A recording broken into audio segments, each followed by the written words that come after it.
بسم اللہ الرحمن الرحیم الحمدللہ رب العالمین الرحمن الرحیم مالک یوم الدین ایاک نعبد و ایاک نستعین اہدنا الصراط المستقیم صراط الذین انعمت علیہم غیر المغضوب علیہم ولا الضالین بسم اللہ الرحمن الرحیم والعصر ان الانسان لفی خسر الا الذین آمنوا وعملوا الصالحات وتواصوا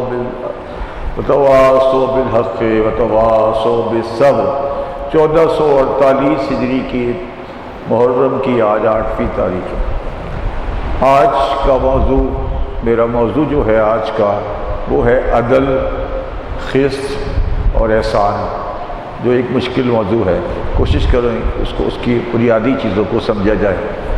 مگر اس موضوع کو شروع کرنے سے پہلے میں کچھ تاریخی حوالے کچھ چیزیں دینا چاہتا ہوں اس شخصیت کے ریفرنس سے جس کے ساتھ آج یہ دن مخصوص ہے، جو کہ جناب عباس علمدار۔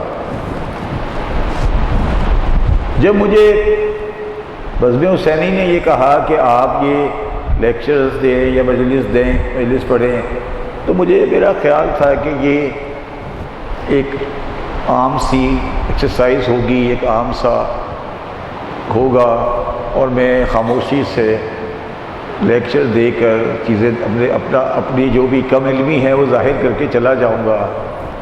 مگر اب جب 7 دن گزر گئے، 8واں دن ہے، اب مجھے سمجھ نہیں آ رہا کہ میں نے کن کن کو جواب دینا ہے۔ ایسے سے سوال آ رہے ہیں، ایسی جگہوں سے سوال آ رہے ہیں جو میری حیثیت سے بالا تر ہے، مگر میں نے اپنا معاملہ جناب عباس علیہ السلام کے حوالے کر دیا۔ اور رئیس بھائی، جناب عباس کے حوالے اس لیے کر دیا ہے کہ جوان عباس سے اوپر میری پہنچ نہیں ہے، اس کے اوپر نور ہی نور ہے، اس کے اوپر پھر معصوم ہے۔ میں تو عباس پہ رک جاتا ہوں، میں اس سے اوپر جا نہیں سکتا۔ اب 2 چیزیں دنیا میں مجھے کبھی سمجھ نہیں آئی۔ میں ایک واقعے سے شروع کرتا ہوں، پھر اس کو آگے ریلیٹ کر لیتا ہوں۔ جب ابرہہ نے مکے پہ حملہ کیا تو اس نے کچھ اونٹ عبد المطلب کے قبضہ کر لیے۔ تو عبد المطلب ابرہہ کے پاس گئے اپنے اونٹوں کے سلسلے میں۔ تو جب عبد المطلب ابرہہ کے خیمے میں داخل ہوئے تو ابرہہ آپ کو دیکھ کے کھڑا ہو گیا۔ تو بادشاہ تھا، تو لوگوں نے پوچھا کہ ابرہہ تم عبد المطلب کو دیکھ کے کھڑے کیوں ہو گئے؟ اس نے کہا کہ میں نے اتنا خوبصورت آدمی زندگی میں نہیں دیکھا۔ یہ ہے بنی ہاشم کے حسن کا معیار۔ اب مجھے سمجھ نہیں آتی کہ بنی ہاشم کے حسن کے معیار میں، اس معیار میں ام البنین کا بیٹا قمر بنی ہاشم کیسے ہو گیا؟ دیکھیں، بنی ہاشم میں بڑے بڑے شخصیتیں ہیں، محمد رسول اللہ صلی اللہ علیہ وسلم ہیں، علی ہے، حسن ہے، علی اکبر ہے، مگر ام البنین کا بیٹا قمر بنی ہاشم ہے۔ آپ کہیں لکھ دیں قمر بنی ہاشم، لکھنے کی ضرورت نہیں ہے، اس کے آگے عباس لکھنے کی ضرورت نہیں ہوتی، وہ قمر بنی ہاشم، ختم ہو گئی بات۔ قمر بنی ہاشم، اچھا یہ میں سمجھتا تھا کہ یہ ہمارے یہاں ہے، میں یہ سمجھتا تھا کہ یہ ہمارے یہاں ہے۔ میں عراق میں کربلا میں جب گیا تو میں نے دیکھا مختلف جلوس آ رہے ہیں، یا قمر بنی ہاشم، یا قمر بنی ہاشم۔ اب مجھے آپس کی بات ہے، مجھے سمجھ نہیں آئی کہ عباس قمر بنی ہاشم کیوں ہیں۔ میں تاریخ کے معاملات میں کھوج لگاتا رہتا ہوں، مگر مجھے قمر بنی ہاشم سمجھ نہیں آئی کہ عباس کس وجہ سے قمر بنی ہاشم۔ دیکھیں، عبد المطلب کا میں نے حسن بیان کر دیا، علی میرے آقا نامدار، حسن، حسین، بڑے بڑے ہاشمی، معصوم، مگر کوئی قمر بنی ہاشم۔ جب آپ لکھیں گے قمر بنی ہاشم، عباس۔ دوسری بات، ایک بڑی عجیب سی بات میں کہہ رہا ہوں، شاید آئندہ میں موقع نہیں ملے کبھی کہنے کا یا اجازت نہیں ملے. عرب میں 4 ایسے انسان ہیں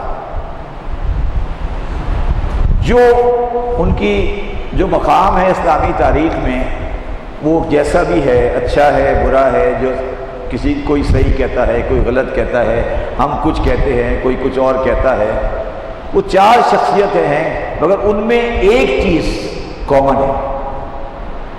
ایک چیز کامن ہے کہ ان کی دشمنی علی سے ایکسٹریم پر ہے. جو بھی آپ نے کہتے رہے وہ ان کا مسئلہ ہے، میں مسلک میں تاریخ میں نہیں جا رہا، مگر وہ 4 شخصیتیں ہیں جن کی دشمنی علی سے مستند ہے، اس پہ کوئی ڈسپیوٹ نہیں ہے، کبھی کسی نے نہیں کہا کہ نہیں ہے، اور ان کو بغض ہے علی سے. ان میں ایک آدمی کا نام ہے معاویہ بن ابی سفیان. ٹھیک ہے، ان کی جو بھی حیثیت ہے مجھے نہیں پتا، مگر علی کے سامنے وہ کھڑے ہیں، علی کے سامنے کھڑے ہیں. دوسرا شخصیت ہے عمر بن عاص.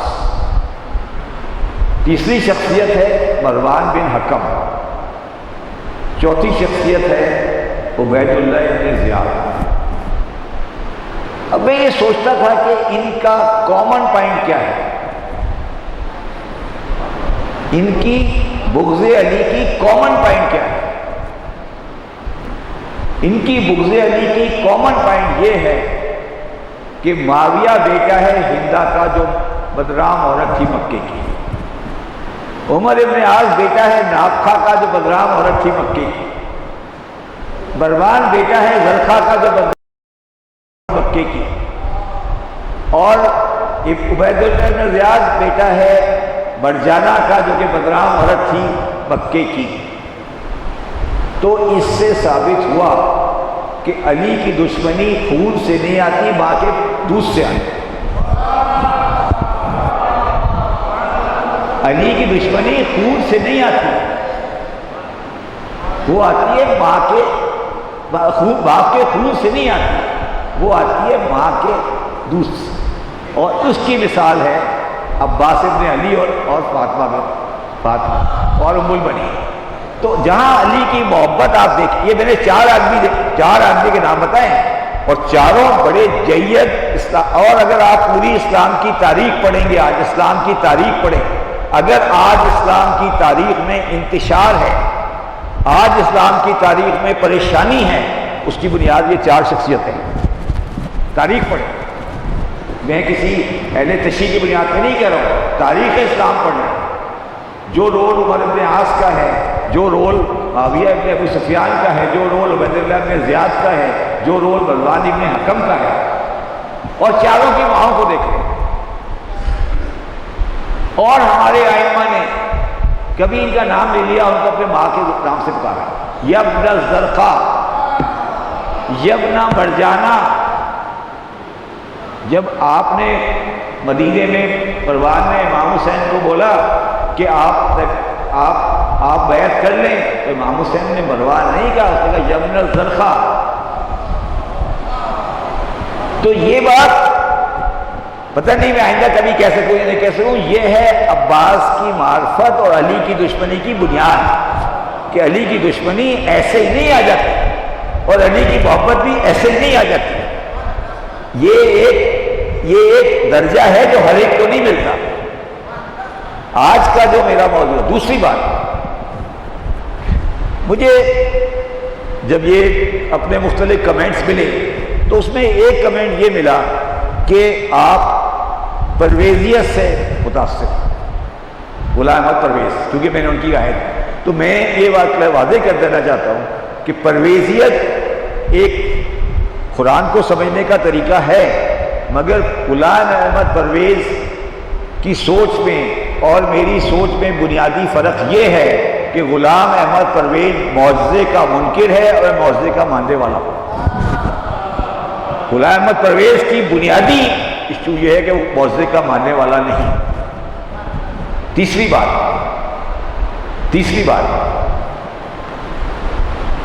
آ گئی نصیریت کی. نصیریت کے بارے میں ایک واقعہ کہہ کے آگے بڑھتا ہوں. اب پتہ نہیں وہ ہے یا نہیں ہے. نیو یارک میں ایک ہوٹل ریسٹورانٹ ہوا کرتا تھا. وہ نصیریوں کا تھا. تو لوگ انہیں کہتے تھے کہ آپ نصیری کیوں ہیں؟ تو وہ کہتے تھے کہ جی ہیں نصیری. تو جب لوگوں نے ان کو بہت تنگ کیا تو انہوں نے قرآن مجید کی ایک آیت لکھ کے اپنے ہوٹل پہ لٹکا دی. کہنے لگے یہ آیت پڑھ لو پھر ہم سے بات کرنا نصیریت کی. پہلے یہ آیت پڑھ لو پھر ہم سے بات کرنا کہ نصیریت کی بات، پھر ہم سے نصیریت کی بات کرنا کہ نصیریت کیا ہوتی ہے. ٹھیک ہے. اور وہ آیت سورہ احزاب کی آیت نمبر 25 ہے. سورہ احزاب کی جنگ خندق کی آیت نمبر 25 ہے. اور جنگ خندق میں صرف ایک ہی لڑائی ہوئی تھی بس. وہ ہوئی تھی علی اور عمر ابن عبد العزیز کے بعد. اس کے علاوہ لشکر واپس چلا گیا. ٹھیک ہے. اب اس واقعے کو، لڑائی کو، قرآن مجید کی آیت سورہ احزاب کی آیت نمبر 25 بیان کر رہی ہے. میں صرف اردو پڑھ دیتا ہوں. اور اللہ نے کافروں کو ان کے غصے کی جان سمیت واپس لوٹا دیا اور کوئی کامیابی حاصل نہیں کرے. اور اللہ مومنوں کے لیے لڑائی میں کافی ہو گیا. اللہ مومنوں کے لیے لڑائی میں کافی ہو گیا. وہ کہتے ہیں یار یہ اللہ کی طرف تھا، وہ تو وہاں تو ایک آدمی لڑ رہا تھا، تم اللہ اللہ کرو. وہ تو کہہ رہے ہیں اللہ مومنوں کے لیے لڑائی میں کافی ہو گیا. اب آپ بتائیں اس کا مطلب کیا؟ وہ کہتے ہیں جب یہ آیت پڑھو اس کے بعد ہمیں کہنا کہ ہم کافر ہیں. پہلے یہ آیت پڑھو، پہلے یہ آیت پڑھ لو، پہلے یہ آیت پڑھ لو کہ اللہ لڑائی میں فائٹ میں کافی ہو گیا مومنوں کے لیے. ایک لڑائی ہوئی بس اور وہ علی نے لڑی. وہ لڑی علی نے. آیت ہے، میں تو انکار نہیں کر سکتا، آیت تو ہے. یہ انہوں نے لگا دی. اب ہمارے سے گفتگو نہیں کرنا، یہ ہماری آیت ہے. اب ہمارے ساتھ بعد میں ہمارے پاس آپ پہلے اس کا ترجمہ بتا دو. میں یہ کہنے کی کوشش یہ کر رہا ہوں کہ ہر ایک کو حق حاصل ہے، ہر ایک کو حق حاصل ہے کہ وہ اپنا ذہن استعمال کرے اور جو اس کو سمجھ میں آئے وہ کرے. دوسرے کو حق حاصل نہیں ہے کہ وہ اس کے پہ اعتراض کرے، کیونکہ تم بھی علم میں مکمل نہیں ہو. میں بالکل 100% اس بات سے ایگری کرتا ہوں کہ اس آیت کا وہ مطلب نہیں ہے جو انہوں نے لکھ کے لگایا ہوا ہے. یہ مطلب نہیں ہے. میں علی کے خدا کو مانتا ہوں. علی کے خدا کو مانتے ہیں نا، ہم علی کے خدا کو مانتے ہیں. ٹھیک ہے. اب تیسری بات جو آئی وہ یہ آئی کہ جو اعتراض کہہ لیں یا جو کچھ بھی آپ اسے کہہ لیں، وہ یہ آئی کہ آپ نے مجالس کو لیکچر بنا دیا اور مجالس کا میں آپ نے اہل بیت کو وہ امپورٹنس نہیں دی. تو میں اس سلسلے میں صرف ایک قرآن اور اہل بیت کے بارے میں دونوں کی جو تعلق ہے، دونوں کا جو تعلق ہے، اس کو میں سب سے اوتھینٹک سورس سے آپ کے سامنے آج پریزنٹ کرتا ہوں. یہ موسٹ اوتھینٹک سورس وہ ہے جو امام حسین علیہ السلام کا خطبہ ہے یزید کی فوج کے سامنے آخر وقت. اور یہ تمام آپ جائیں گے میڈیا پہ موجود ہے. یہ میں نے اپنے پاس سے نہیں لکھا. امام حسین نے کہا، امام حسین اب یزید کی فوج سے مخاطب ہے، مجھے امیر المومنین کے بیٹا ہونے کی سعادت حاصل ہے. یزید کی فوج سے کہہ رہے ہیں میں اس کا بیٹا ہوں جس کے پاس تمام کائنات کے مستقبل کے واقعات اور رزق کی کنجی ہے. حسن نے مجھے رسم و رواج تک پہنچایا ہے اور میں خدائی اختیار ہوں. میرے خلاف اعلان جنگ کرنے سے پہلے مجھے پہچان لو آگاہ رہو تم مجھے مار کر معافی کے سارے دروازے بند کر دو گے۔ اب آپ یہ اپنے قائد یزید کے وعدے کے انعامات کی طرف راغب کرنے کے لیے کر رہے ہیں، لیکن اگر آپ مجھ سے پوچھیں تو میں آپ کو اس سے زیادہ برکت دے سکتا ہوں۔ امام حسین کہہ رہے ہیں تمہیں مال چاہیے، مال بھی لے لو مجھ سے۔ میں جانتا ہوں کہ گندگی جمع کرنا تمہاری فطرت ہے۔ ہم اب اپنے بارے میں بات کر رہے ہیں، ہم وہ ہیں جو آسمانی رستوں میں سفر کرتے ہیں۔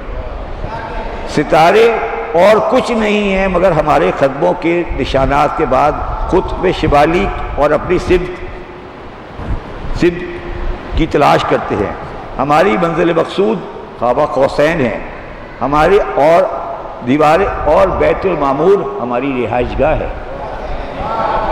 بسم اللہ ہماری انتہا ہے، ہم الف لام میم ہماری پاکیزگی کو بیان کرتا ہے۔ والعصر ہماری حیثیت کے بارے میں ہے۔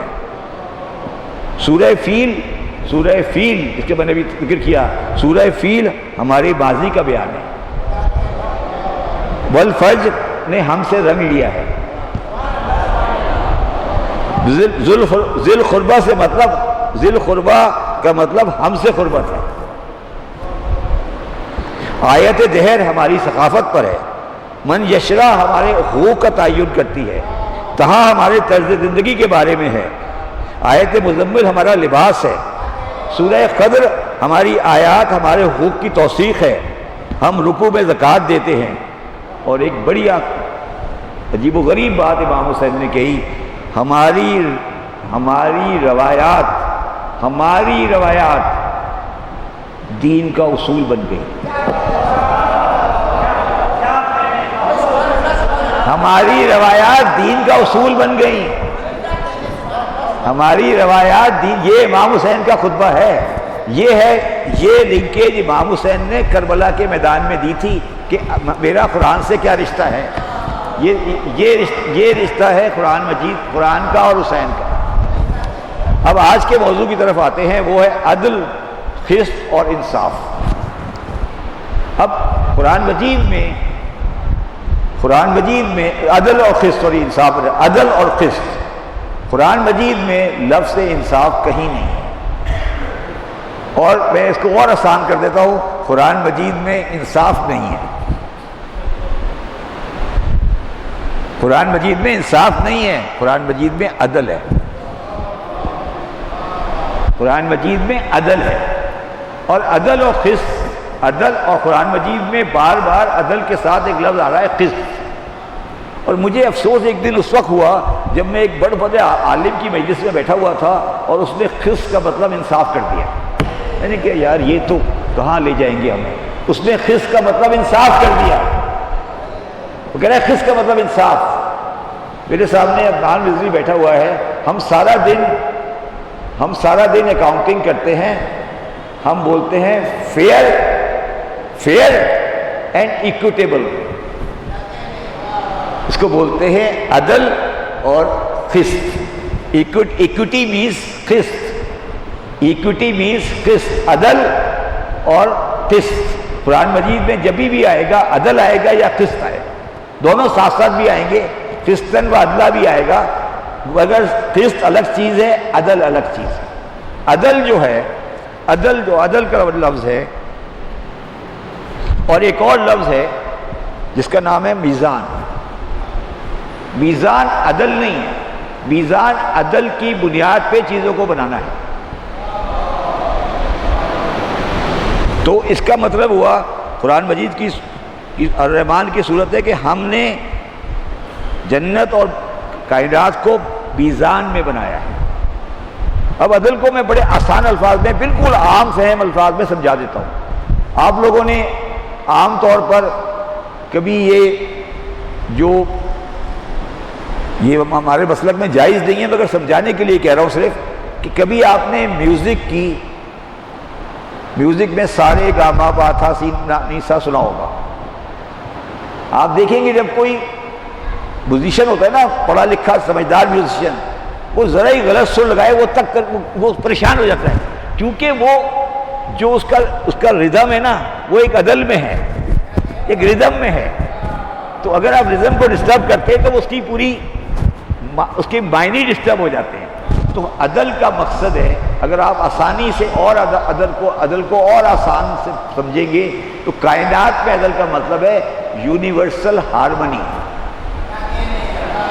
عدل کا مطلب ہے یونیورسل ہارمنی. یہ کائنات جو ہے عدل کے ساتھ چل رہی ہے، اس کا ایک عدل ہے. اگر عدل ڈسٹرب ہوا تو یہ کائنات تباہ ہو جائے گی.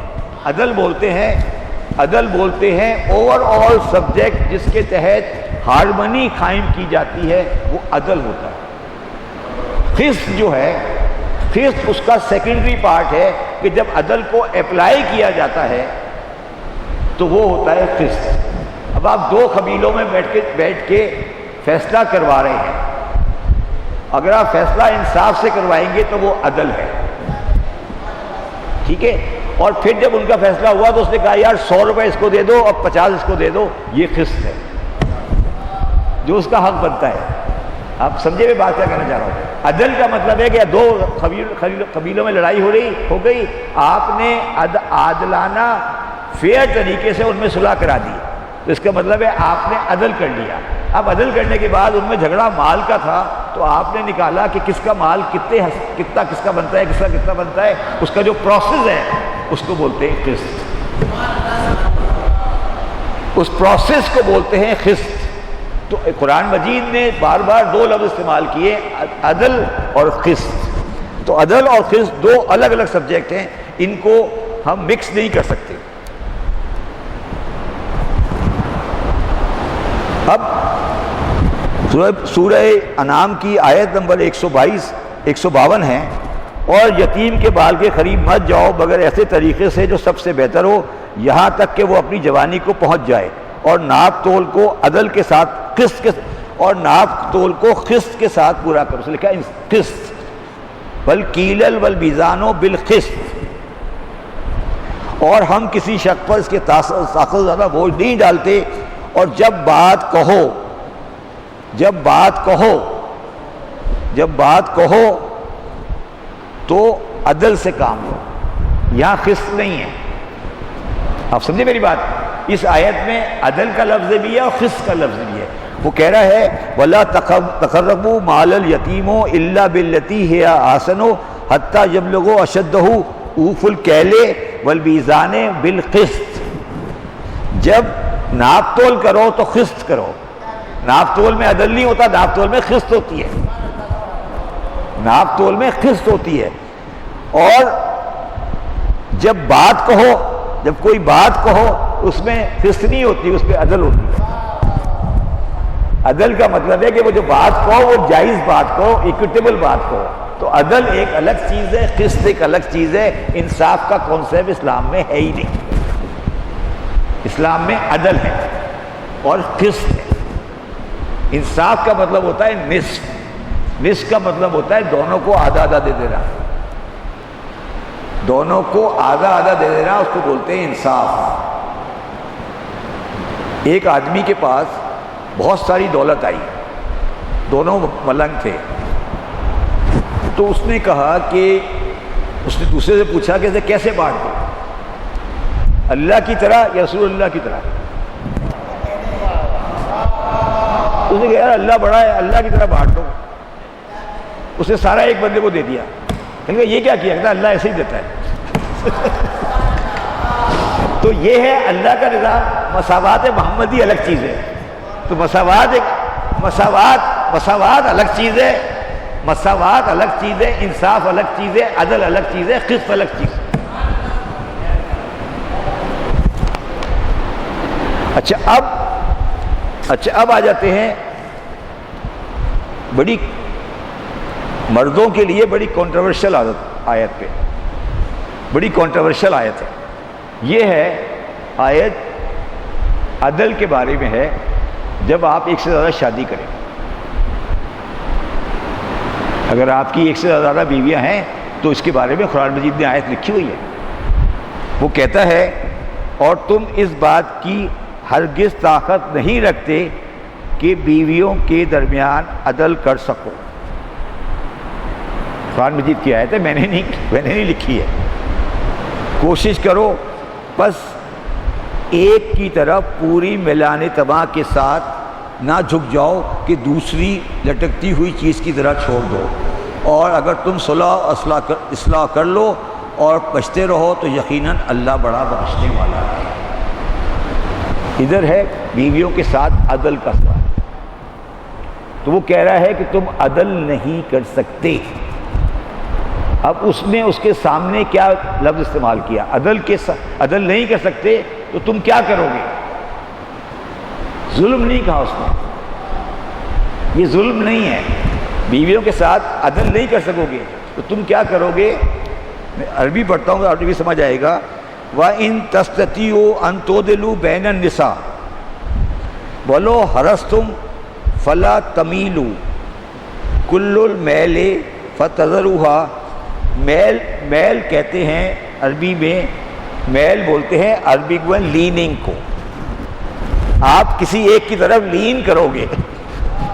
وہ کہہ رہا ہے اگر دو بیویاں ہوں گی تو تم عدل تو کر ہی نہیں سکتے، پاسبل ہی نہیں ہے.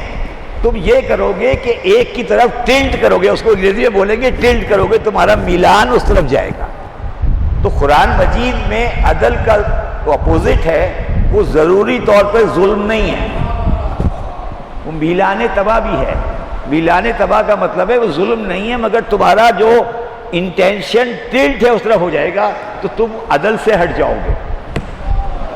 گناہ نہیں ہے، ظلم نہیں ہے، مگر یہ قرآن اللہ کہہ رہا ہے کہ وہ میلان تمہارے اندر کا جو ٹلٹ ہے دونوں بیوی میں، وہ میلان اس طرف چلا جائے گا. یہ بات سمجھنے والی بات ہے جو کہہ رہا ہے وہ، یہ آیت سمجھنے والی آیت ہے. اچھا آگے چلتے ہیں. اور اسی طرح جب وہ خس کی بات کرتا ہے تو خس کے بارے میں کہتا ہے اور انصاف کے ساتھ تول قائم کرو اور وزن میں کمی نہ کرو. اس کا مطلب یہ ہوا کہ جب تم خس کا جو ہے تعلق وہ فزیکل کے ساتھ ہے تو خس کرو تو آپس میں تولنے میں برابری کرو. تو عدل اور خس کو وہ الگ الگ چلا رہا ہے، دونوں چیزوں کو الگ، دونوں کو وہ کہہ رہا ہے کہ آپ کا جو کام ہے وہ فیئر بھی ہو اور ایکویٹیبل بھی ہو. ایکوٹی بولتے نا، ایکوٹی کا مطلب فیئرنیس نہیں ہے، ایکوٹی از ایکوٹی.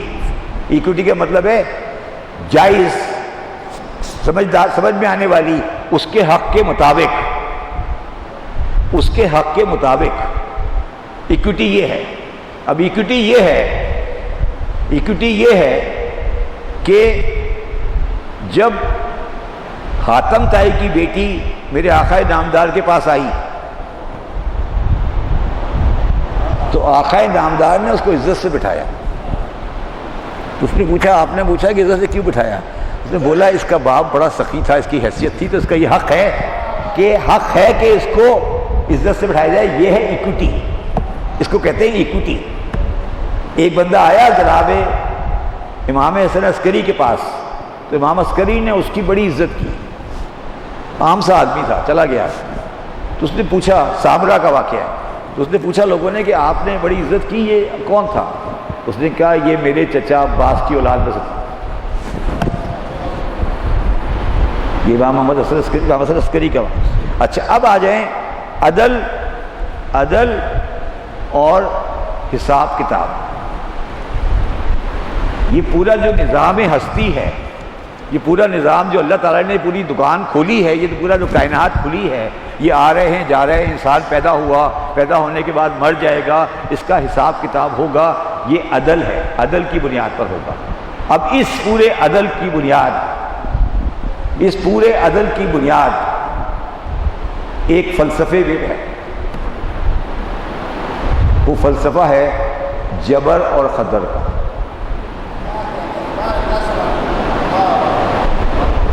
اور جبر و قدر کے فلسفے کا مطلب یہ ہے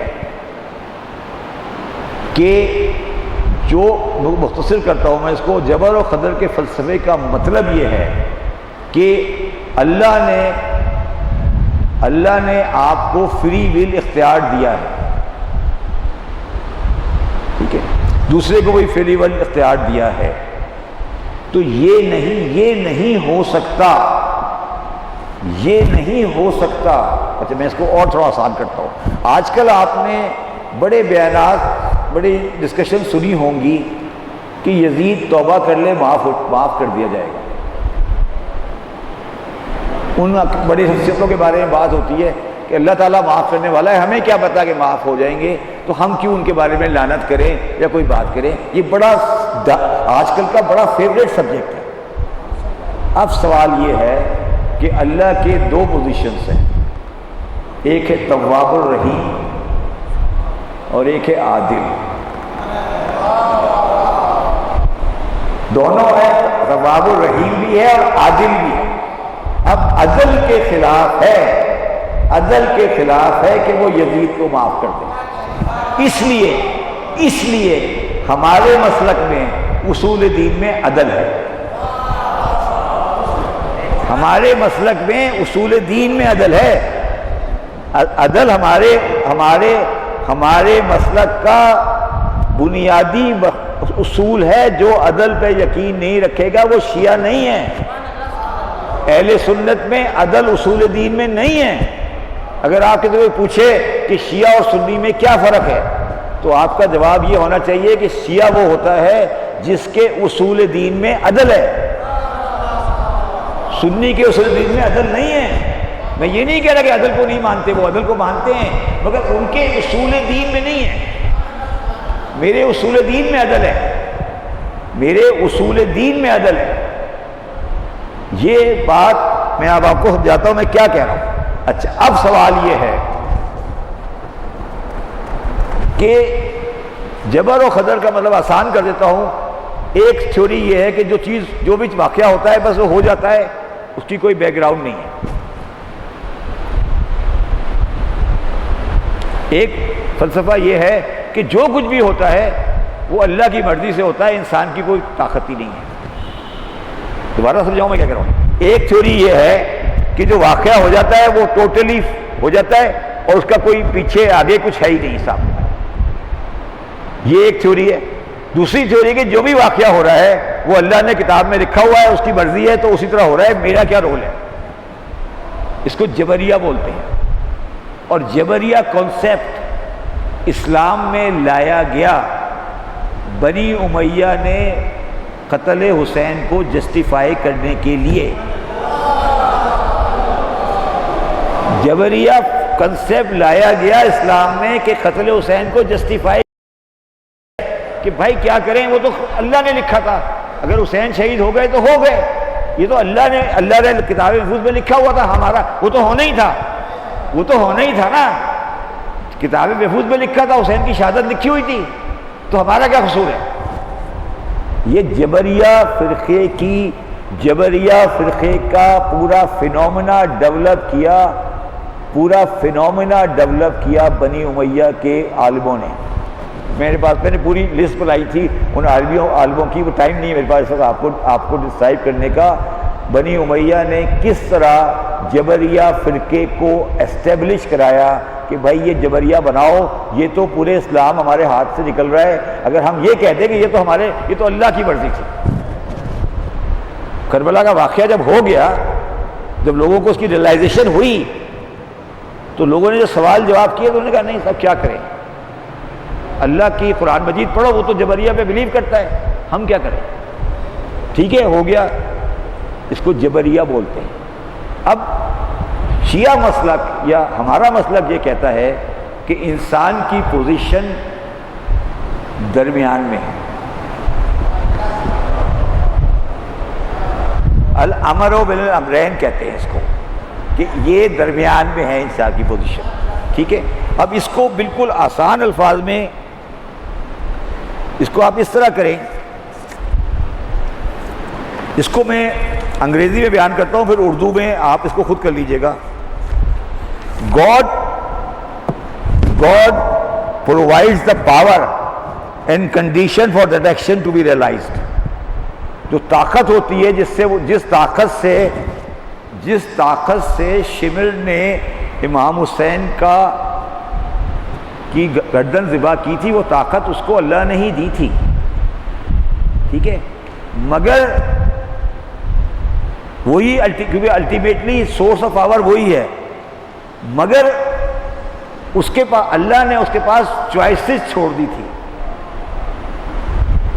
جو چوائس وہ اڈاپٹ کرے گا وہ ہے قدر، وہ ہے اس کا قدر، اور جو چوائس وہ اس کے قدر میں تھی چوائس. تو اللہ تعالیٰ طاقت دیتا ہے مگر ساتھ میں 2 چوائس بھی دے دیتا ہے، ایک چوائس اچھی والی، ایک چوائس بری والی. اس کو دونوں چوائسز کا بھی پتہ ہے، اس کو دونوں چوائسز کا بھی پتہ ہے، اس کو یہ بھی پتہ ہے کہ وہ چوائسز کیسے اپلائی ہوگی، مگر وہ چوائسز انسان کے ہاتھ میں دے رہا ہے کیونکہ اس نے بعد میں اس کا حساب کرنا ہے. اس لیے ہوتا ہے عدل کہ وہ چوائسز کیوں دی، اس نے دونوں چوائسز اس نے دے دی، اے اور بی، اے اور بی چوائس دے دی اس نے، ٹھیک ہے، دونوں چوائس دے دی. اب انسان کے ہاتھ میں فری ول ہے اس چوائسز کو اڈاپٹ کرنے کی، وہ آپ کے ہاتھ میں دے دی، وہ آپ کے ہاتھ میں دے دی. اب تم چوائس اے اڈاپٹ کر لو یا چوائس بی اڈاپٹ کر لو، یہ تمہاری چوائس ہے. وہ چوائس بھی تمہیں اللہ نے دی ہے، وہ چوائس بھی تمہیں اللہ نے دی ہے، وہ طاقت بھی تمہیں اللہ نے دی ہے، مگر یہ نہیں کہا جا سکتا کہ یہ جو تم نے چوائس اڈاپٹ کی ہے وہ اللہ نے کرائی ہے. اس کو کہتے ہیں عدل کا اپلیکیشن. اور یہ اتنا مشکل فلسفہ ہے، یہ اتنا مشکل فلسفہ ہے کہ یہ اتنا مشکل فلسفہ ہے کہ جو بھگوت گیتا ہے، جو بھگوت گیتا ہے، ہندوؤں کی کتاب بھگوت گیتا ہے، وہ کہہ رہی ہے، وہ کہتی ہے اس بارے میں، they alone truly see who understand all that action are performed by material nature while self actuality does the thing. وہ کہہ رہا ہے، بھگوت گیتا کہتی ہے کہ کوئی نہیں ہے، وہ ایکچولی اللہ ہی کراتا ہے. یہ ہندو مسلک کی بنیاد ہے، یہ وہی مسلک ہے جو جبریہ ہے. ہندو بھگوت گیتا وہ کہہ رہی ہے جو جبریہ کہہ رہا ہے. اس کے بعد آگے چلے، اس کے بعد جان لاک خاور صاحب جانتے ہو کہ بہت بڑا فلاسفر ہے دنیا کا، جان لاک. اس نے اس بارے میں کہا، men are deceived because they think themselves free. انسان دھوکے میں ہے، وہ سمجھتا ہے میں آزاد ہوں. And the sole reason for thinking so is that they are conscious of their own action and ignorant of the causes by which those actions are determined. John Locke کہہ رہا ہے کہ وہ سمجھ رہا ہے میں آزاد ہوں، جبکہ وہ آزاد نہیں ہے، وہ سارے ایکشن پیچھے سے ڈٹرمنڈ ہیں. یہ جان لاک کی بات ہو رہی ہے. جان لاک وہ انسان ہے جس نے پوری انگلینڈ کی آج کی ڈیموکریسی سیٹل کی ہے، یہ جان لاک ہے. اس کو بھی جبر قدر سمجھ نہیں آئی. آگے چلے، اس کے بعد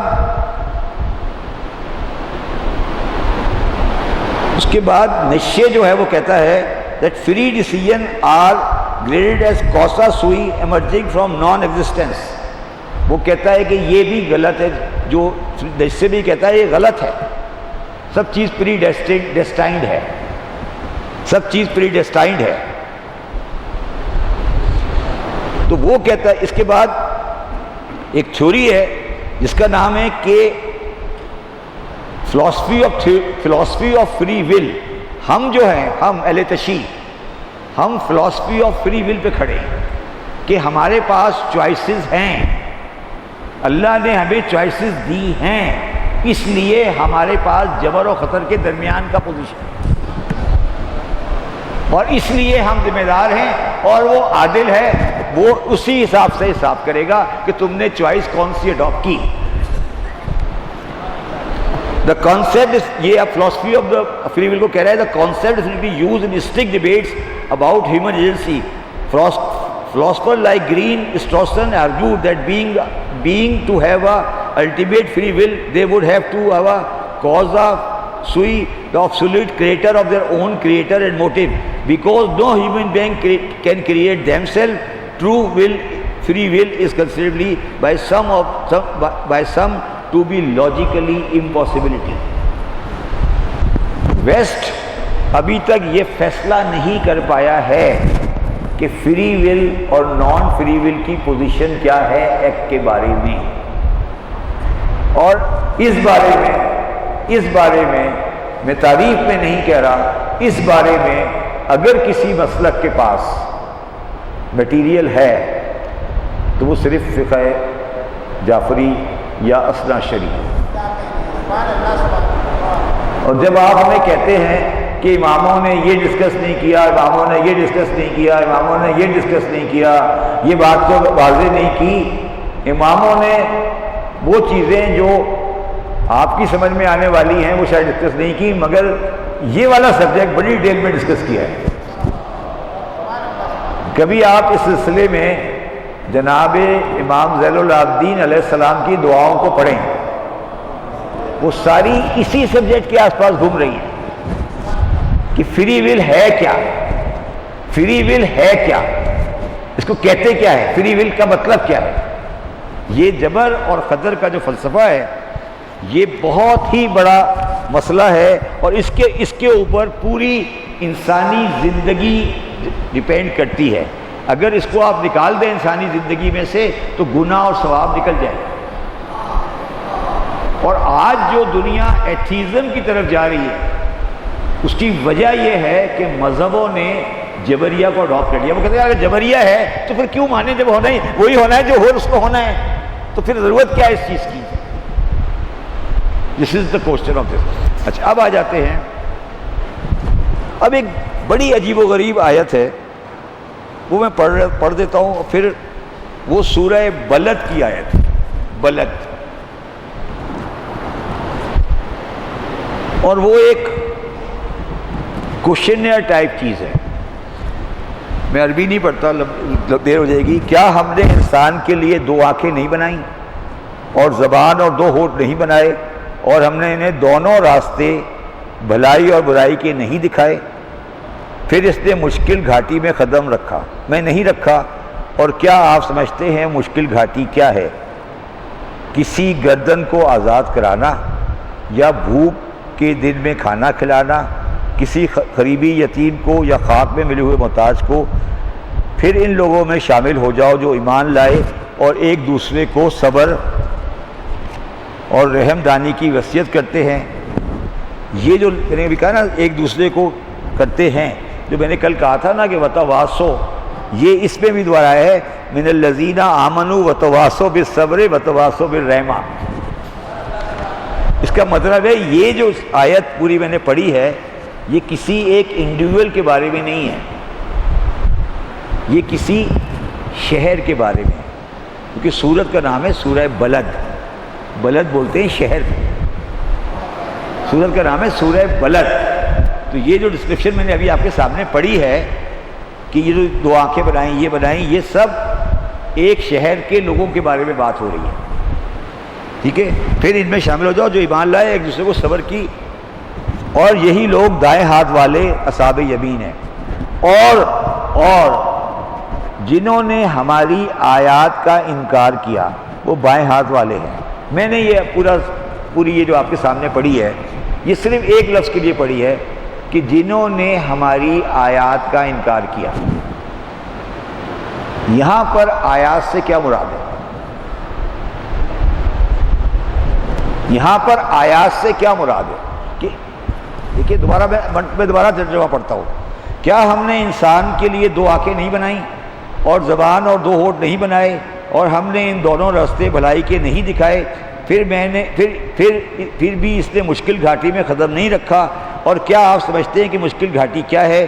کسی کی گردن، اب وہ مشکل گھاٹی کو ایکسپلین کر رہا ہے، کسی کی گردن کو آزاد کرانا، یا بھوک کے دن میں کھانا کھلانا، کسی قریبی یتیم کو یا خاک میں ملے ہوئے محتاج کو. پھر ان لوگوں میں شامل ہو جائے جو ایمان لائے اور ایک دوسرے اور رحم کی وصیت کرتے ہیں. یہی لوگ دائیں ہاتھ والے ہیں. اور جنہوں نے ہماری آیات کا انکار کیا، جنہوں نے ہماری آیات کا انکار کیا وہ کون ہیں؟ وہ کیا وہ لوگ ہیں جو رسول اللہ کو نہیں مانے؟ رسول اللہ کی بات نہیں ہو رہی، اللہ کی بات نہیں ہو رہی. کس کون سی آیت کی بات کر رہے ہیں؟ کے دو مطلب ہو سکتے ہیں آیت کے. آیت کے مطلب دو ہو سکتے ہیں. آیت کا مطلب ہے نشانی. تو ان کے پاس کون سی نشانی؟ یا تو یہ ایکسیپٹ کریں کہ اس سورہ بلد کے سامنے کوئی نشانی کھڑی تھی، یا دوسری یہ کہ یہ جو آیتیں جو ابھی ہم نے اس سے پہلے والی بنائی ہیں، یہ بتائیے نا کہ محتاج کو کھانا نہیں کھلایا، یہ نہیں کھلایا، یہ نہیں کیا، تو یہ آیت ہے جس کو انہوں نے انکار کیا. تو اس کا مطلب یہ ہے کہ یہ لوگ وہ ہیں کہ کسی کو گردن کو آزاد نہیں کراتے، بھوک پہ کھانا نہیں کھلاتے اور محتاج کو. تو یہ وہ لوگ ہیں جو ان آیات سے انکار کر رہے ہیں. تو اس کا تعلق ایمان سے نہیں ہے، ایکس سے ہے. دوبارہ سمجھاؤں میں کیا کہہ رہا ہوں؟ یہ کہہ رہا ہے کہ انہوں نے آیات سے انکار کیا. کون سی آیات؟ یہ نہیں ہے اللہ رسول امام کی آیت کی بات نہیں کر رہا. وہ کہہ رہا ہے آیات ہم نے اوپر بتایا کہ یہ آیات ہیں، یہ تمہیں کرنا ہے اور تم نے اسے انکار کر دیا. اور تم نے اسے انکار کر دیا تو پھر وہ بائیں ہاتھ والے اصحاب ہیں، پھر ان پر ایسی آگ جن کے دروازے بند کر دیے گئے ہوں گے اور ہر طرف سے لپٹی ہوئی ہوگی. تو وہ یہ کہہ رہا ہے، اگر اس پورے بلد کے واقعے کو سمجھا جائے تو وہ یہ کہہ رہا ہے کہ بھائی تم ایمان اپنی جگہ رکھو، وہ ہے تمہارا ایمان، ہم اس کو مانتے ہیں، مگر یہ جو بیسک ہیومن نیڈز ہیں یہ تمہاری ریسپانسبلٹی ہے. اگر تم ان کو نہیں مانو گے تو بخشش کو بھول جاؤ. بخشش کا تعلق انسانوں کے ساتھ ہے. یہ سارے جو ہم نے آپ کے سامنے رکھی ہیں یہ ساری چیزیں انسانوں سے ریلیٹ کرتی ہیں. یہ کھانا کھلانا، یتیم گھر پہ آ رکھنا، یہ السٹریشن ہم بتا رہے ہیں کہ یہ انسانوں کے بارے میں میری آیات ہیں. ان کو جھٹلا رہے ہو تم. جھٹلانے کا مطلب ہے تم نہیں مان رہے، نہیں کر رہے. جھٹلانے کا مطلب ہے تم نہیں مان رہے، تم نہیں کر رہے. تو اس لیے اس کا مطلب ہے تمہارے پاس وہ چیز نہیں ہے جس کا تم ڈیمانڈ کرنا چاہتے ہو. اچھا جی، اب آ جاتے ہیں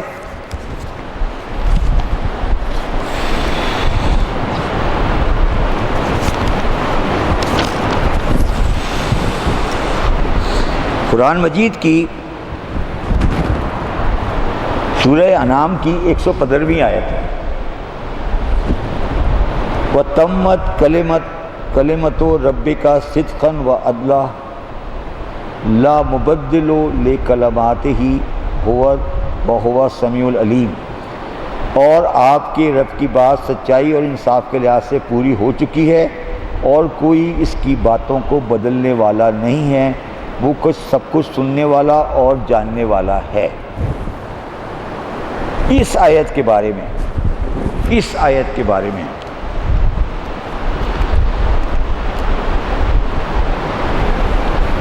علامہ محمد حسین طباطبائی نے اپنی تفسیر المیزان میں ایک بڑی اہم اور بہت میں کہوں گا کہ واضح بات لکھی ہے. انہوں نے لکھا کہ خدا کا کلام بدلے گا نہیں. علامہ طباطبائی تفسیر میدان میں کہتے ہیں کہ اسے تبدیل نہیں کیا جا سکتا خواہ خدا کی طرف سے یا دوسروں کی. جب خدا انسانوں کی رہنمائی کے بارے میں کوئی حکم اور وعدہ کر دے تو وہ تبدیل نہیں کر سکتے. دوسرے بھی تبدیل نہیں کر سکتے کہ ان کے پاس خدا کی مرضی اور خدا کی مرضی پر قابو کرنے کی طاقت نہیں ہے.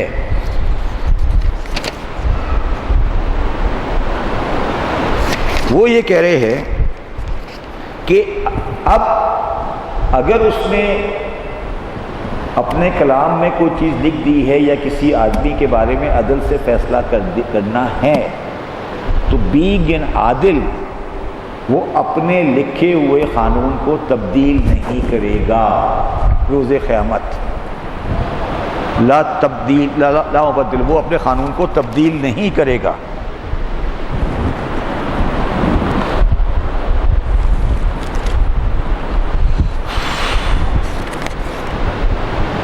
اب آ جاتے ہیں بات، ایک لفظ ہے جو ہم اکثر استعمال کرتے ہیں، کلمہ. کلمے کا مطلب ہوتا ہے کوئی اسٹیٹمنٹ اور ورک، اور سورہ آل عمران کی 45 نمبر آیت ہے، وہ کہتا ہے اور یاد کرو جب فرشتوں نے کہا اے مریم بے شک اللہ تمہیں اپنی طرف سے ایک کلمے کی بشارت دیتا ہے جس کا نام مسیح ابن مریم ہوگا اور وہ آخرت میں بابرو ہوگا اور اللہ کے مقربین میں سے ہوگا۔ یہ جو مریم ہے، یہ جو عیسیٰ ہے، وہ کلمہ ہے اللہ کا۔ کیوں کلمہ ہے؟ کیوں کلمہ ہے؟ وہ اس لیے کلمہ ہے کہ اس کی جو پیدائش ہے وہ آرڈنری پیدائش سے مختلف ہے، اس لیے وہ اللہ کا کلمہ بن گیا۔ ایک اس کی طرف سے ایک اسٹیٹمنٹ آ گئی ڈفرینٹ ورژن کی، اس لیے عیسیٰ اللہ کا کلمہ بن گیا۔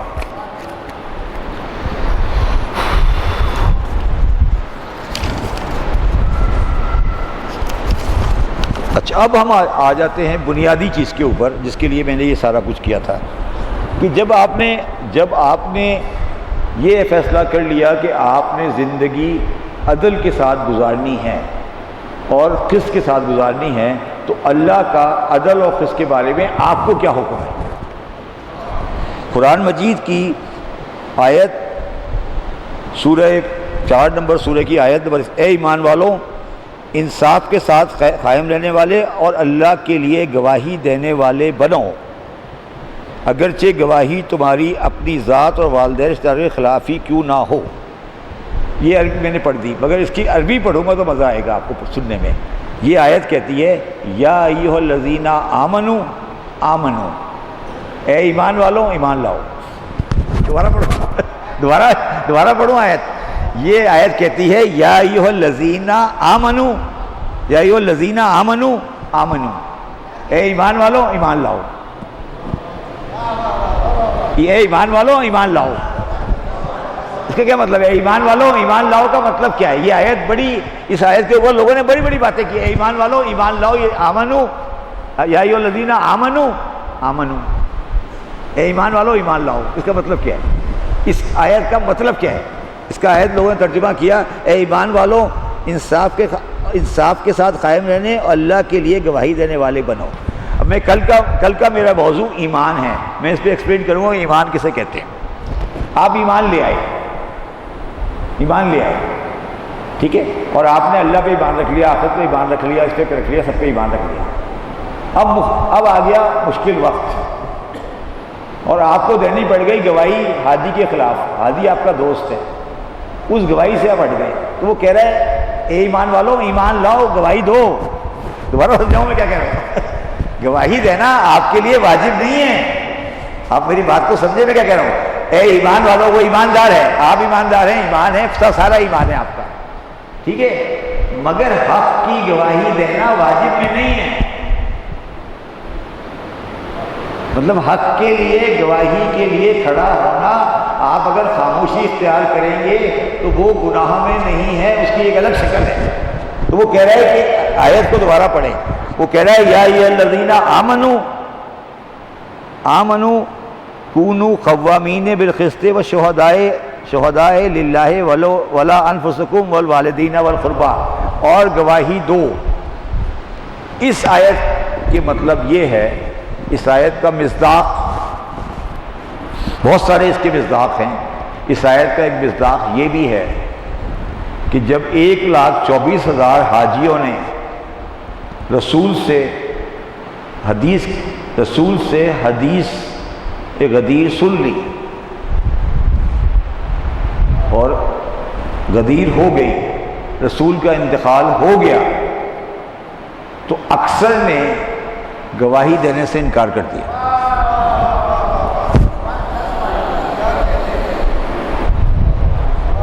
اکثر نے گواہی دینے سے انکار کر دیا، اور اس میں سب سے مشہور واقعہ انس بن مالک کا ہے۔ حضرت علی نے پوچھا انس بن مالک سے، انس بن مالک کے بارے میں آپ جانتے ہیں شاید نہیں جانتے، انس بن مالک حضور کے شتربان تھے، حضور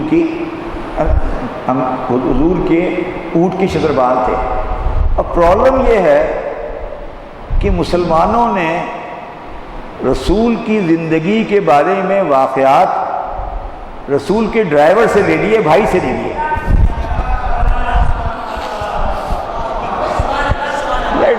میرے ڈرائیور سے آپ پوچھ رہے ہیں کہ شپر صاحب کیسے آدمی ہیں؟ میرے بیٹے سے نہیں پوچھ رہے، میرے بھائی سے نہیں پوچھ رہے کہ بھائی شپر صاحب کیسے آدمی تھے. آپ نے ڈرائیور کو کہا بتاؤ شپر صاحب کیسے ہیں، وہ بیچارہ جتنی سمجھ آئے گی بتا دے گا. بے شمار حدیثیں ہیں انس بن مالک سے، میں ان کی شان میں گستاخی نہیں کر رہا، مگر میں کہہ رہا ہوں انس بن مالک حضور کے شتربان تھے. تو آپ نے بے شمار حدیثیں لے لی، بالکل صحیح لی ہے، انہوں نے سنا ہوگا، میں ان کی حیثیت سے انکار نہیں کر رہا.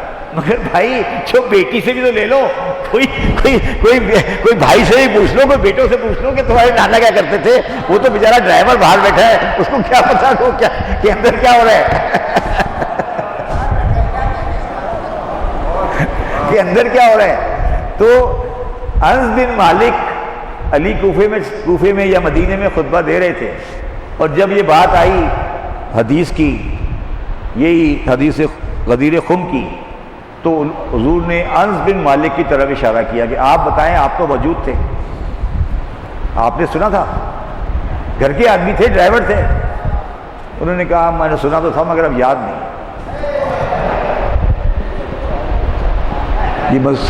یہ مسعود وارو واقعہ ہے، میں نے گھر میں نہیں لکھا ہے. اور علی خاموش ہو گئے. جب اس کے بعد انس بن مالک اٹھ کے مسجد سے گھر گئے تو اس کے بعد ان کو برس کا مرض ہو گیا اور کبھی اس کے بعد باہر نہیں نکلے. یہ تاریخ اسلام ہے. اگر آپ نے مجھے کبھی عادی بھائی تاریخ اسلام پڑھنے کا موقع دے دیا تو میں پتہ نہیں کیا کچھ آپ کو سمجھا سکتا ہوں. یہ تاریخ اسلام ہے. انس بن مالک کے بارے میں پوری ہسٹری پڑھیں کہ ہوا کیا. علی نے پوچھا انس بن مالک تم بتاؤ، تم نے وہ سنا تھا، تم تو ہمارے گھر کے آدمی ہو، تم تو تھے. انہوں نے کہا ہاں سنا تو تھا مگر مجھے یاد نہیں ہے کیا کہا تھا. 24 یا 25 صرف آدمی ہیں جنہوں نے اس حدیث کو علی کو ایکسیپٹ کیا ہے. 1,24,000 تھے. 24 یا 25 آدمی ہیں صرف ٹوٹل جنہوں نے علی کی اس بات کو ایکسیپٹ کیا کہ غدیر میں یہ ہوا تھا. 1,24,000 تھے. ٹھیک ہے. دوسرا بات یہ کہہ رہا ہے، اب دوسری بات عدل کے بارے میں یہ کہہ رہا ہے وہ، اور وہ سورہ مائدہ کی آیت نمبر 8 ہے. وہ کہتا ہے اور کسی قوم کی دشمنی تمہیں اس بات پر آمادہ نہ کرے کہ تم انصاف نہ کرو، انصاف کیا کرو، تقوی کے زیادہ قریب ہے. وہ آیت قرآن مجید کی آیت کہہ رہی ہے کہ تم کسی قوم کی دشمنی میں عدل سے نہیں ہٹو. بنیادی سوال ہے یہ، کسی قوم کی دشمنی میں عدل سے نہیں ہٹو. اب اس میں مسلمان، شیعہ، سنی سب شامل ہیں. اس کے بعد وہ کہہ رہی ہے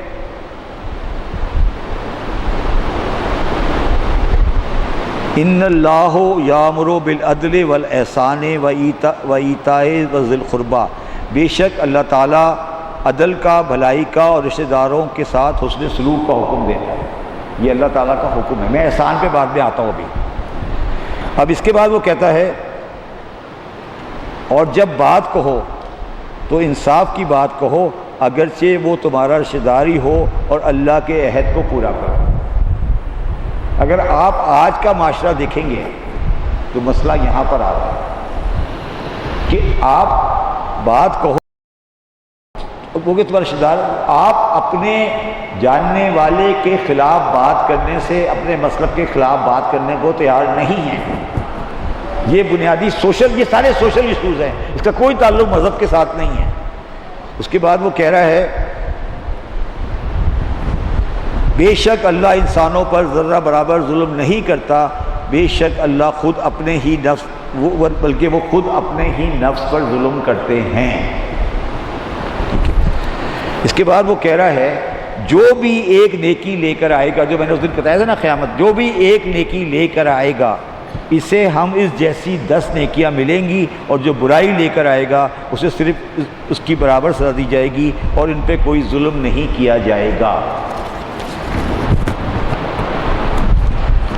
اچھا، اب جو بات آ جاتی ہے وہ آ جاتی ہے، وہ کہتا ہے ان اللہ یامر بالاحسان وابتاء ذی القربی وینہی عن الفحشاء والمنکر والبغی یعظکم لعلکم تذکرون، بے شک اللہ عدل و احسان و خرابت داروں کی مالی کا حکم دیتا ہے اور بے حیائی اور برے کاموں سے منع کرتا ہے، وہ تمہیں نصیحت فرماتا ہے کہ تاکہ تم یاد رکھو۔ فحشا و منکر جو ہے نا، فحشا و منکر وہ تو عام طور پر اس کو ہوتا ہے، بغیہ کا مطلب یہ ہے کہ آپ ایبسلیوٹلی اس کے کانسیپٹ سے انکار کر دیں، کہ آپ انکار کر دیں کہ وہ کوئی چیز ہے ہی نہیں۔ اب میں اس پہ آخری چیز پہ آتا ہوں۔ قرآن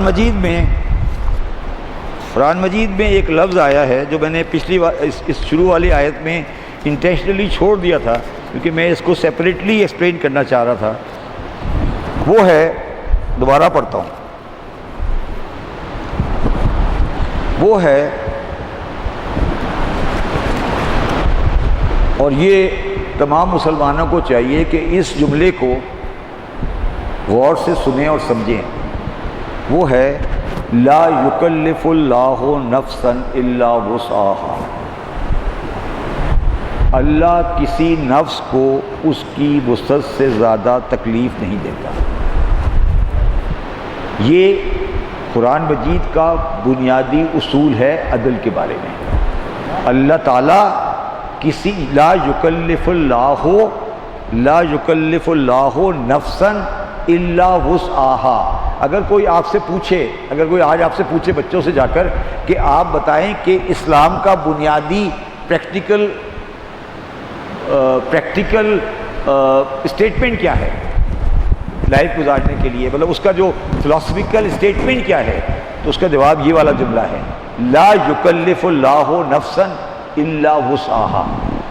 اس کا مطلب ہے کہ اس کے جو آرڈر ہیں، اس کے جو سسٹم ہیں، اس کا جو ریکوائرمنٹ ہے، اس کی نماز ہے، روزہ ہے، حج ہے، زکوٰۃ ہے، جو کچھ بھی ہے، وہ جتنی اس آدمی کی وسعت ہے اس سے زیادہ اللہ تکلیف نہیں دیتا۔ یہ ہے اللہ کا عدل، لا یکلف اللہ نفسا الا وسعہا۔ یہ لفظ، یہ جو آیت ہے، یہ لفظ یا جملہ، یہ قرآن مجید میں 5 مرتبہ ہے،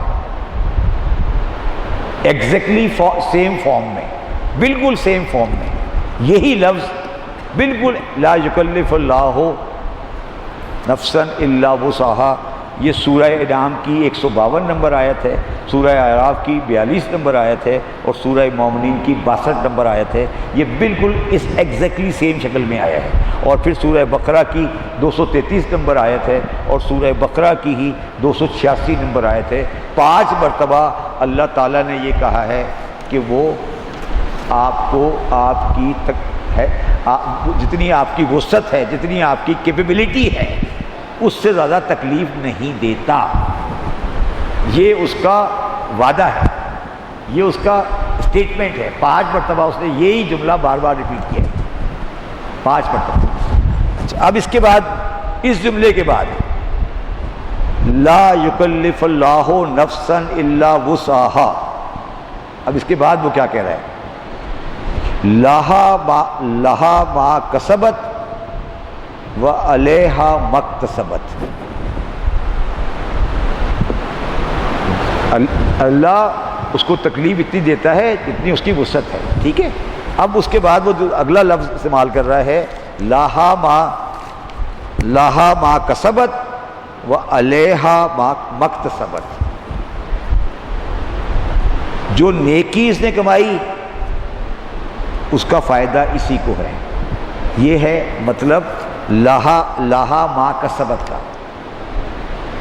لہا ما کسبت کا مطلب ہے جو نیکی اس نے کمائی اس کا فائدہ اسی کو ہے، اور جو برائی اس نے سمیٹی اس کا وبال اسی پر ہے۔ اس کا مطلب ہے وعلیہا مکتسبت۔ اب اگر آپ عربی کے اندر جائیں گے نا، عربی کی ڈیفینیشن میں جائیں گے، تو دونوں جگہ ایک لفظ استعمال ہو سکتا تھا، ایک ہی لفظ استعمال ہو سکتا تھا۔ ایک جگہ بولتا ہے کسبت اور ایک جگہ بولتا ہے اکتسبت، تو دونوں کا مطلب الگ الگ ہے۔ کسبت ہوتا ہے اچھائی کے لیے، مکتسبت ہوتا ہے برائی کے لیے۔ یہ قرآن کہہ رہا ہے کہ جو تمہاری حیثیت ہے تمہیں اس سے زیادہ، جو تمہاری وسعت ہے، وسعت جو تمہاری کیپیبلٹی ہے اس سے زیادہ وہ تکلیف نہیں دیتا. اب اس سے زیادہ تکلیف تمہیں نظر آ رہی ہے تو اس کا مطلب ہے تم نے کوئی حرکت کی ہے، تم نے کوئی حرکت کی ہے، تم نے کوئی حرکت کی ہے. اگر تمہیں اس سے زیادہ تکلیف نظر آ رہی ہے تو آیت کو پڑھے نا. وہ کہہ رہا ہے کہ اگر تم، مجھے یہ سمجھ نہیں آتی کہ یہاں مجھے یہ بات سمجھ نہیں آتی کہ اللہ تعالیٰ مسلمانوں سے بات کیوں نہیں کرتا، جنرلائز باتیں کیوں کرتا ہے؟ ہم تو مسلمان ہیں، ہم سے بات کریں. قرآن تو ہمارا ہے طارق صاحب، باتیں وہ جنرلائز کرے جا رہے ہیں کہ اللہ تعالیٰ تکلیف دیتا ہے. یہ اس کا یونیورسل پرنسپل ہے.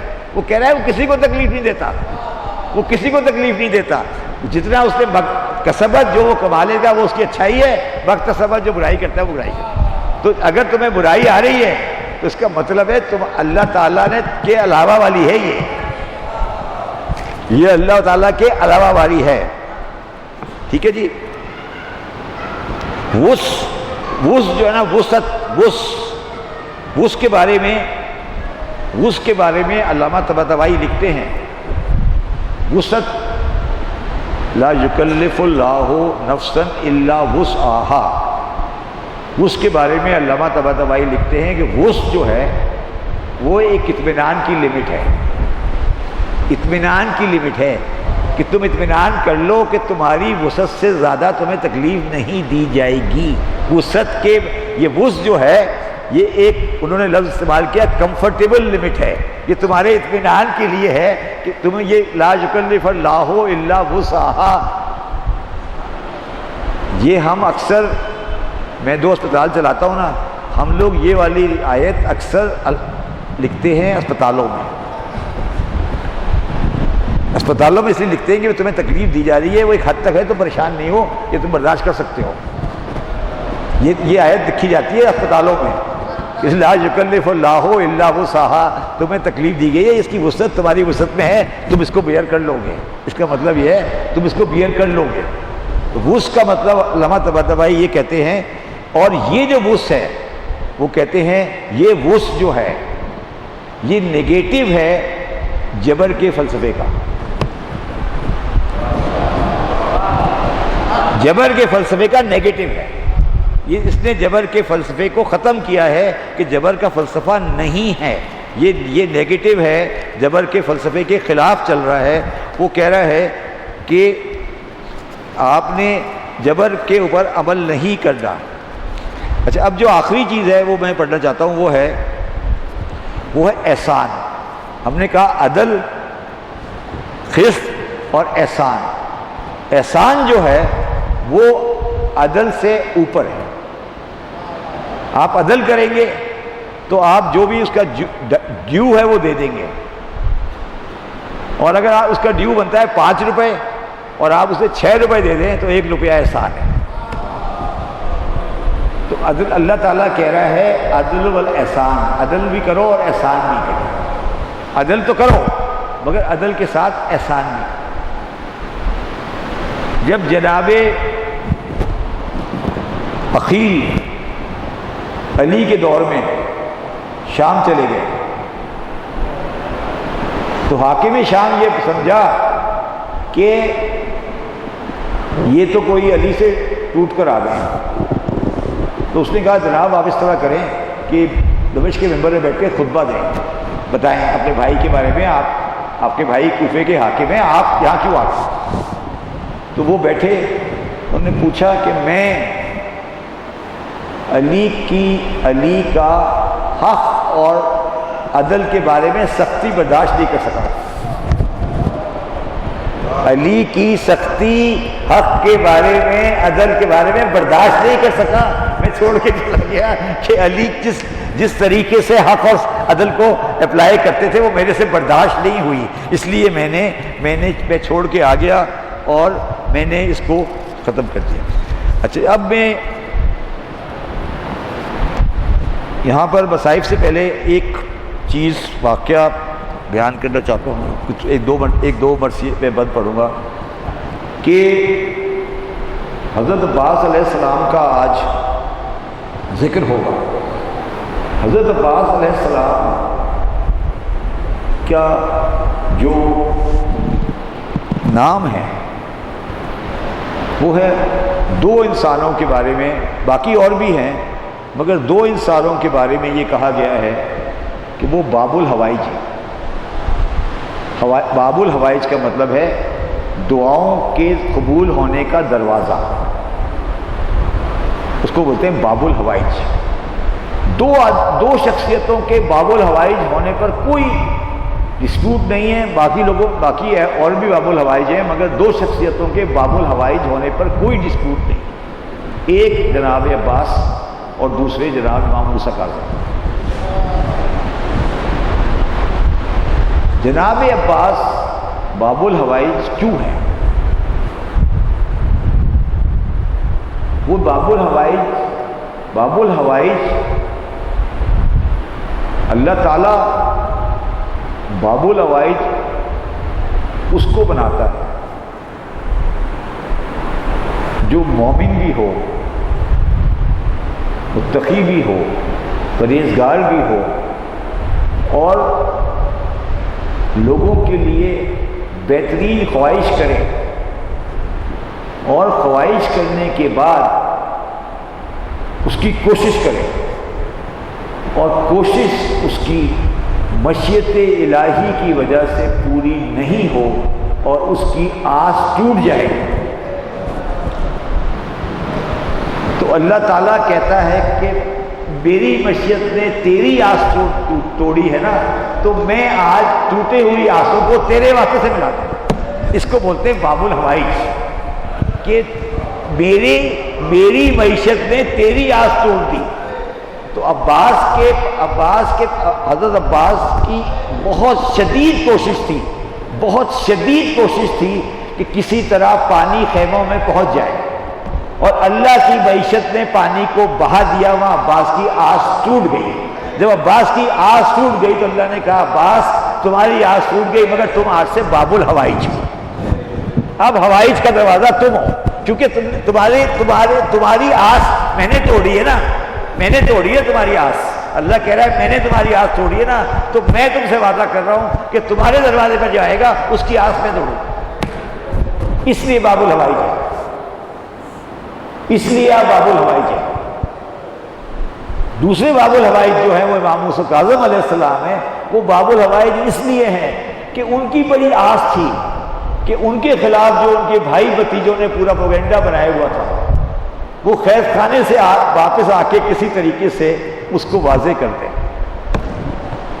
وہ بتا دیں کہ امام وقت میں ہوں، اور یہ جو دوسرے امام بن گئے تھے چھٹے امام کے بعد وہ نہیں ہے، مگر وہ آس پوری نہیں ہو سکی اور قید خانے میں انتقال کر گئے۔ تو ان کی وہ آس ٹوٹ گئی، موسیٰ کاظم کی وہ آس ٹوٹ گئی، قید خانے میں انتقال کر گئے، وہ کسی کو بتا نہیں سکے، وہ جو ان کے اندر امامت کو ایکسپلین کرنے کی چیز تھی وہ نہیں مل سکی، تو امام انتقال کر گئے، وہ آس ٹوٹ گئی۔ تو امام موسیٰ کاظم کو اس نے کہا آپ باب الحوائج۔ تو دو ہی روزے باب الحوائج ہیں، یہ روزے باب الحوائج ہیں کیونکہ ان دونوں کی آس ٹوٹی ہے، ان دونوں کی آس ٹوٹی ہے۔ آپ آس ٹوٹنے کو اس آدمی سے سمجھ سکتے ہیں جس کی آس ٹوٹی ہو، یہ وہ سمجھنا چاہیے، آس وہ نہیں ہے کسی غلط چیز کی آس نہیں ہے، ایک مومن کی بہترین چیز کی آس ہے نا کہ پانی خیموں میں پہنچ جائے، یہ عباس کی آس ہے، وہ ٹوٹ گئی۔ تو اس نے کہا یہ آج سے باب الحوائج۔ دوسری بات، عباس کی عمر اس وقت 22 سال تھی جس وقت امام حسن کا انتقال ہوا، 21 یا 22 سال، اور امام حسن کے جنازے پہ تیر لگے۔ کتنے بندے ہوں گے سامنے؟ 10 15 20 25؟ کیا حضرت عباس و بنی ہاشم اس کو سنبھال نہیں سکتے تھے؟ کوئی بڑی بات نہیں تھی، مدینہ تھا، گھر تھا، حضرت عباس کی جوانی تھی، حضرت عباس کی جوانی تھی، 21 سال کی عمر تھی۔ 21 سال کی وہی عمر ہے جب علی نے امر الوقت سے مقابلہ کیا تھا۔ تو کیا عباس حسن کو تیر لگا، مگر امام حسین نے ان کو روک لیا۔ تو عباس وہ مظلوم ہے جس کو واقع کربلا کی جنگ کے لیے تیار کیا گیا، مگر مشیت الہی نے اسے جنگ کی اجازت نہیں دی۔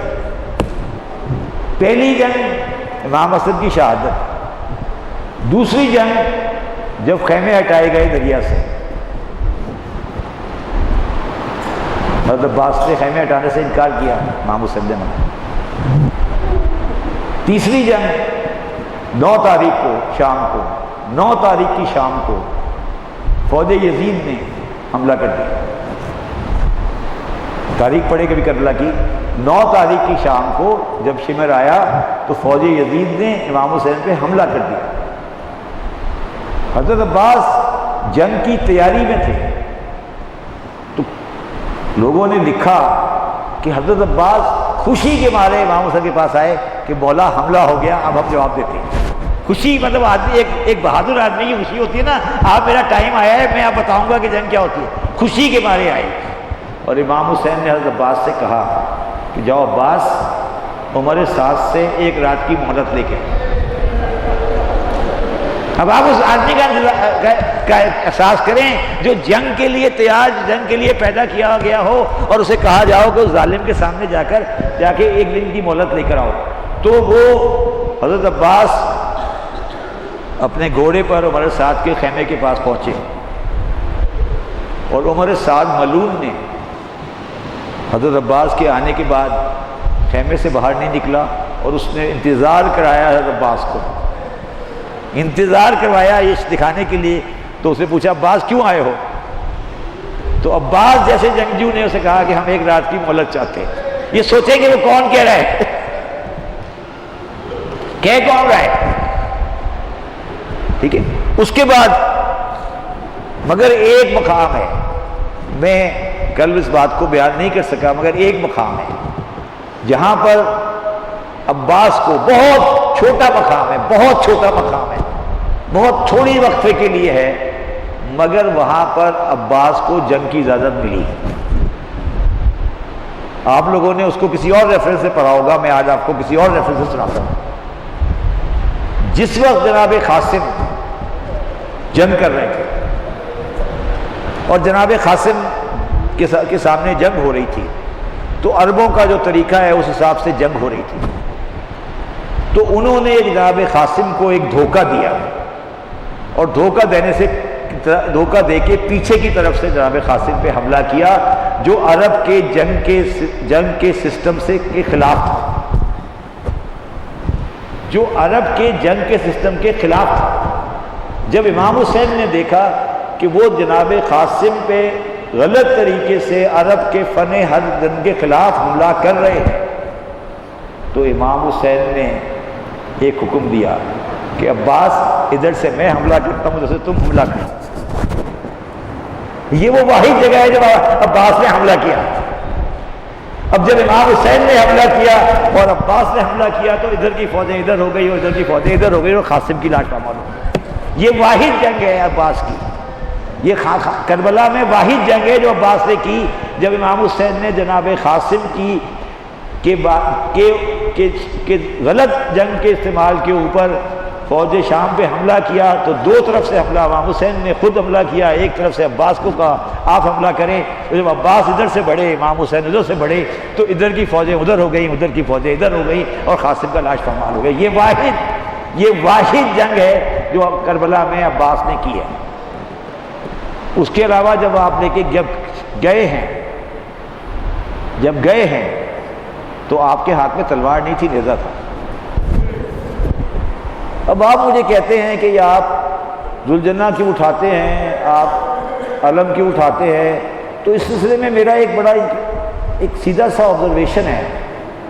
تمام شیعوں کی کتابوں میں یہ لکھا ہوا ہے کہ جناب عباس دریا میں داخل ہوئے، دریا میں داخل ہونے کے بعد چلو میں پانی لیا اور پانی لے کے پھینک دیا، اور گھوڑے کو کہا کہ تو پانی پیے، گھوڑے نے پانی نہیں پیا۔ تو اب مجھے یہ بتائے کہ یزید کی فوج بہتر تھی یا وہ گھوڑا بہتر تھا؟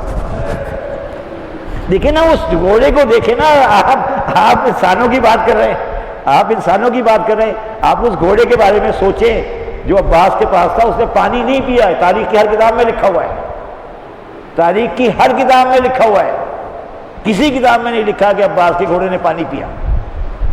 تو یہ ہے جناب عباس کا۔ میں ایک دو بند پڑھ کے آج ختم کرتا ہوں۔